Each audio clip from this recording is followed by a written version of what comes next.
ನಾವೀಗ ಏರ್ಪೋರ್ಟಿಗೆ ಹೋಗ್ತಾ ಇರೋದು.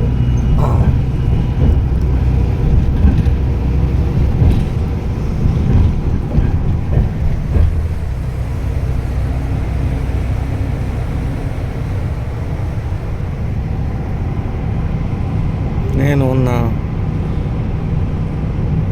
2 hours ಐತೆ ಅನ್ನಂಗೆ ರೀಚ್ ಆಗ್ತಾಯಿದ್ದೀನಿ. ಅಂತೂ ಇಂತೂ ಬಂದ್ವಪ್ಪ ಕೆಂಪೇಗೌಡ ವಿಮಾನ ನಿಲ್ದಾಣಕ್ಕೆ. ಇನ್ನೂ 2 ಗಂಟೆ ಸಮಯ ಟೈಮ್ ಇದೆ.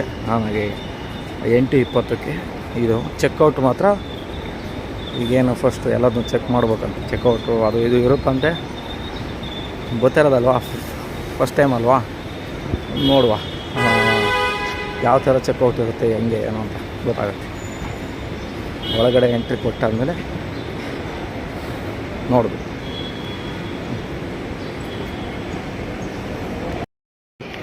ಕೆಂಪೇಗೌಡ ವಿಮಾನ ನಿಲ್ದಾಣದ ಒಳಗಡೆ ಬಂದಾಯಿತು. ಏನಿದ್ರು ಒಳಗಡೆ ತೋರಿಸ್ತಾ ಇದ್ದರೆ ಅದೆಲ್ಲ ಒಳಗಡೆ ಇರೋಂಥ ಜಾಗ. ಈಗಿನ್ನೂ ಮತ್ತೆ ಏನೋ ಬ್ಯಾಗೆಲ್ಲ ಚೆಕಿಂಗ್ ಮಾಡಬೇಕು ಅಂತಂದರು. ಬ್ಯಾಗೆಲ್ಲ ಯಾವ ಥರ ಚೆಕ್ ಮಾಡ್ತಾರೆ, ಒಳಗಡೆ ಯಾವ ಥರ ಬಿಡ್ತಾರೆ ಅಂತ ತೋರಿಸ್ತೀನಿ. ಒಂದು ನೀರುಳ್ಳಿ ಫುಲ್ ಆಗಿದೆ. ಈ ಧರ್ಮಸ್ಥಳದ ಹೋಟ್ಲಿದ್ದ ನೀರುಳ್ಳಿ.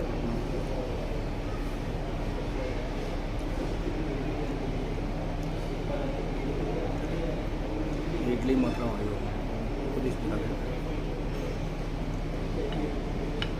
ಏರ್ಪೋರ್ಟಲ್ಲಿ ತಿನ್ನೋರು ಜಾಸ್ತಿ ದುಡ್ಡು ಇಟ್ಕೊಂಡು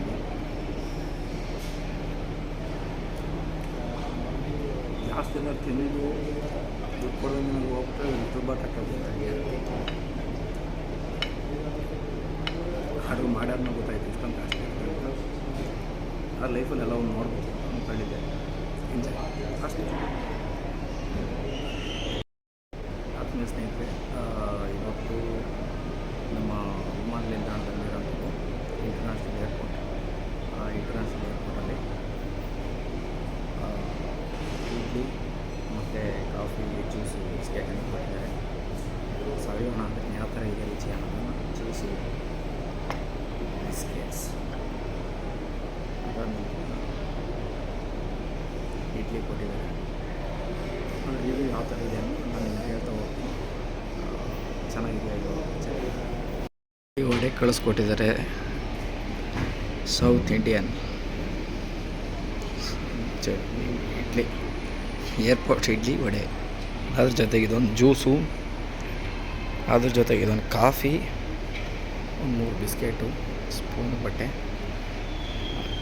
ವಾಟರ್, ನೀರು. ನೋಡು ಯಾವ ಥರ ಇದೆ ಅಂತ.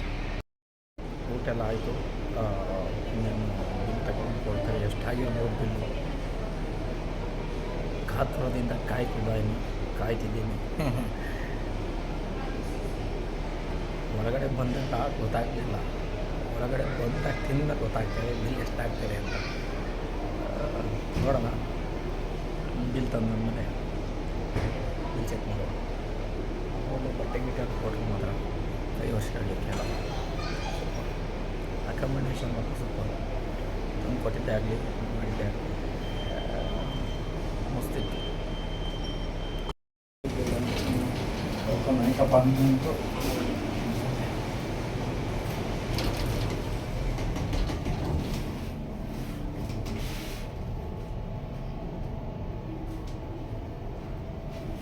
ಬಿಲ್ ಮಾಡಿರೋ ಕೆಳಗಡೆ ಹೋಗಿಲ್ಲ, ಮ್ಯಾಟಡಿಗೆ ಹೋಗಿಲ್ಲ, ಎಲ್ಲಿ ಪಡೆಯುತ್ತಾ ಮಾಡ್ತು ಕೆಳಗಡೆಗೆ. ಈಗ